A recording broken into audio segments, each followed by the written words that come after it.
Hello, in this video we'll be seeing how to interface the HCSR04 ultrasonic sensor with the Raspberry Pi board and send the values to the ThingSpeak cloud through the channel which we'll be creating for the sensor. So an ultrasonic sensor works by sending sound waves from the transmitter which bounce off from an object or a target placed at a distance from it and then return to the receiver. So with this mechanism we could determine how far an object is placed by the time it takes for the sound waves to get back to the sensor. So in here one of them would be acting as a transmitter and the other as a receiver. So the sensor has got 4 pins. There is a VCC, trigger, the echo and the ground pin. VCC would be the power pin which would be connecting to 5V pin of the Raspberry Pi. The trigger pin, that is the output of the board. So we'll be sending the output signal to this trigger pin of the sensor module. This generates the sound from the transmitter and the echo pin waits for the receiver to capture the sound waves back. So based on the signal transmitting from the transmitter and then bounce off from the object and receive at the receiver, the time is being recorded in between the activity, and based on that we could determine the distance in between the object and the sensor. So the echo pin here would be the pin that we would be assessing on transmitting the signal. So the echo pin has got resistors connected to it, a 1K resistor connecting from the echo pin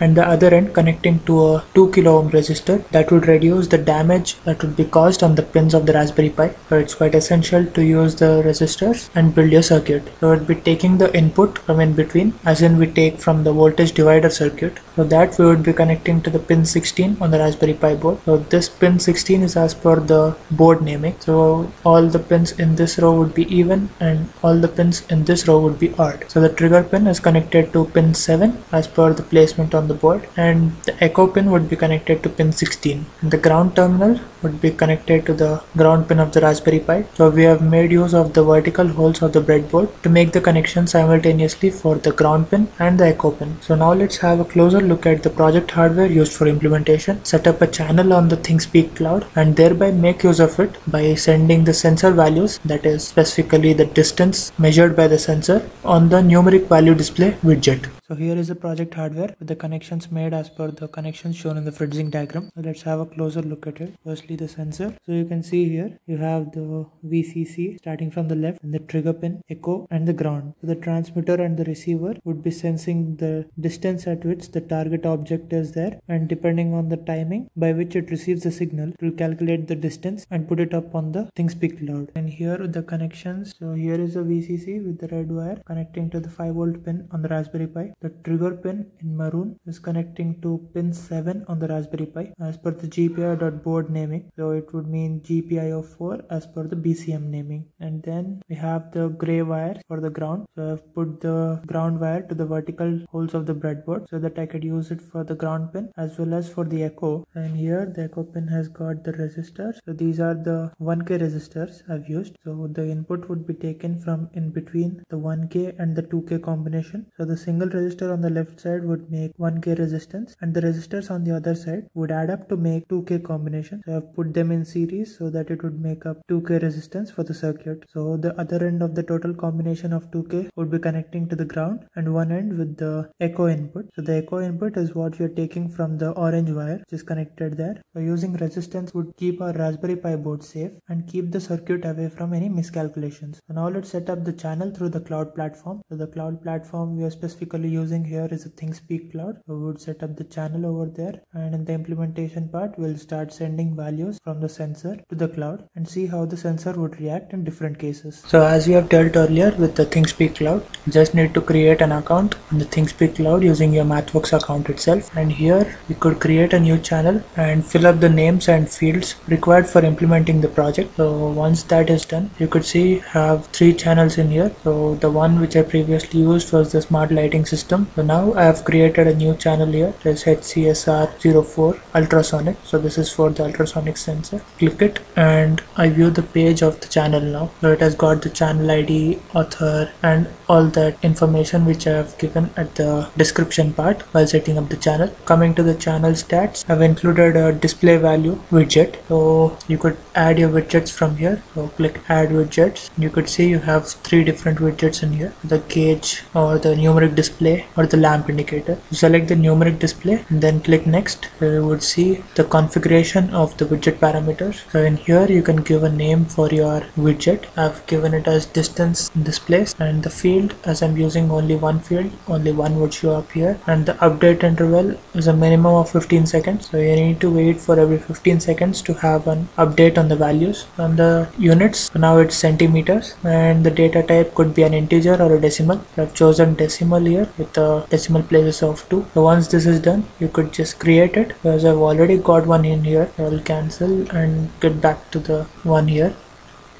So you could see all those already configured in here. If you want to make any alterations, you could just rewrite the data which you have given in the parameters section. So to establish a channel, you would need the API keys. Click on that and you would see two API keys, one for the write and one for the read. So the write API key is what we need in the code. So copy that and include it wherever required. So now that we are ready with the channel settings and the hardware, let's move on to the implementation and see how the hardware reacts and how the values are updated on the ThingSpeak Cloud. So to get started with the implementation, we are here with the Raspberry Pi terminal window. In here we just need to run the program.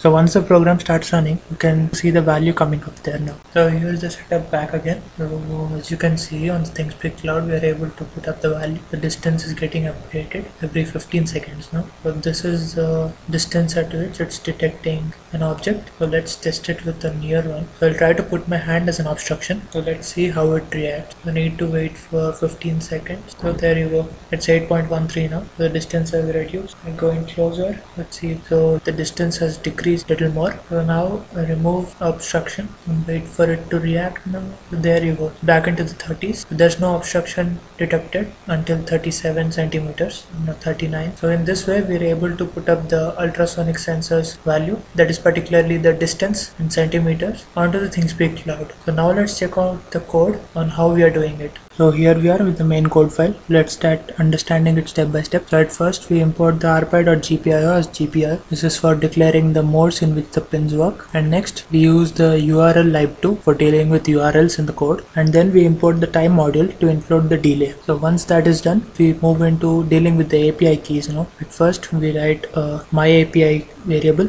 So we include the write API key in here. So this is used for establishing the channel between the hardware device and the ThingSpeak Cloud. So we include the write API key here, set up for the channel, and then we use the base URL. But this is actually dealing with the URLs here. So we'll be using the URL lib2 function. So the URL must consist of the default text here, that is the api.thingspeak.com update API key. So this text will be appended with the myAPI key, which we'll be entering in the previous step. So it would be sending HTTP responses to the ThingSpeak Cloud, and the responses would be accepted every 15 seconds. So next we move on to the main loop now, try loop. So inside that we set the mode of the GPIOs as GPIO.board. So the naming is as per the pins placed on the board. So we declare the pin numbers in the next step. The trigger pin is given the pin 7, that is GPIO4, the BCM naming, pin 7 in the board naming, and then pin 16 for the echo. So we would be recording the transmitted and received signals on the trigger and the echo pins. So we would set up the pins now as input or output. So in here we have the trigger as the output pin from the module and the echo pin as the input pin. So the trigger would be transmitting the signal and echo would be receiving it. So now in the while loop we go on to dealing with the levels of the pins now. So GPIO.output trigger would be sent as low. So the initial signal would be low then, and we include some delay here, say 2 seconds, and then later on we put the trigger pin to high and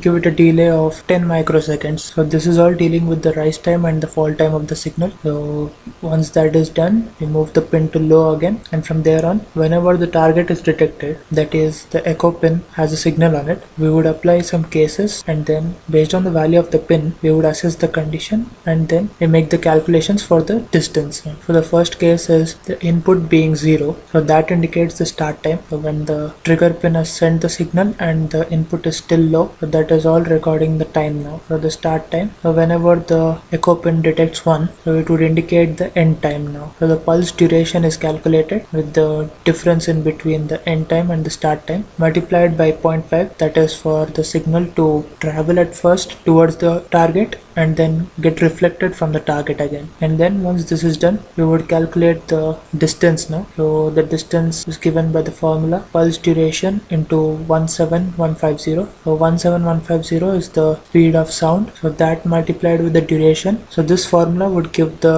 distance up to which the target is placed from the sensor. So we round it off to 2 places now. So we use the round function with the number 2 here after the value which needs to be rounded is placed. So we would be getting this value in centimeters now. So if you want to convert it into inches, you could do it by dividing the value simply with 2.54. So once that is done, our target is to send the value to the ThingSpeak cloud. So we use the URL live function here. So the URL live, we open the URL and navigate to the corresponding HTTP page associated with the base URL, and there we put in the value, that is the distance value here. We would be using only one field on the ThingSpeak cloud, so we would include the field 1 text associated with %f, that is for incorporating the float value in the string. So this completes the HTTP response for sending values onto the ThingSpeak cloud now. So whenever that value has been sent to the cloud, we will have to close the connection, and then whenever a keyboard interrupt is given, we have this specific text being printed on the terminal. So finally we clean up the GPIO pins, so there are no garbage values whenever the GPIO pin is used again and again. So this makes up the complete structure for the code. So in this video you have learned how to interface the ultrasonic sensor with the Raspberry Pi board and then detect the distances at which the objects are placed and send the corresponding value to the ThingSpeak cloud. So with these basics about the sensor, you could use it in different ways in your projects and take your project to the next level. To get the code for this project, please do check out the blog link given in the description below. Thank you.